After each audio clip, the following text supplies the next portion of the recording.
Nod Prosiect HAPI yw darparu'r cyfranogwyr a'r sgiliau a'r wybodaeth yw galluogi i wneud dewisiadau iachach. My health was very poor at one time and I didn't go out anywhere. My granddaughter fetched me up here one day and since then I've been coming 3 times a week at least. It has really changed my life because now I can't wait for a Monday to come up here, you know. Mae Prosiect HAPI yn cynnig gweithgareddau sy'n ymwneud â meitheg yn ogystal â gweithgareddau lles corfforol ac emosiynol.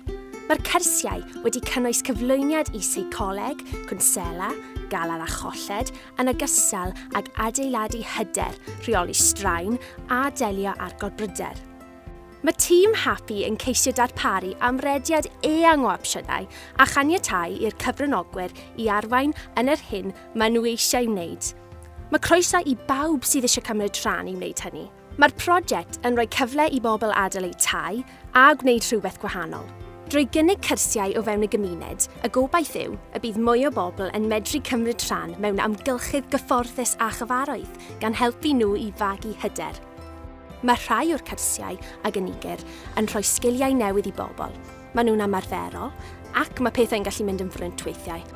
Mae hyd yn oed rhywbeth mor syml a chymryd rhan mewn grŵp cerdded yn y parc yn gallu gwneud gwahaniaeth go iawn.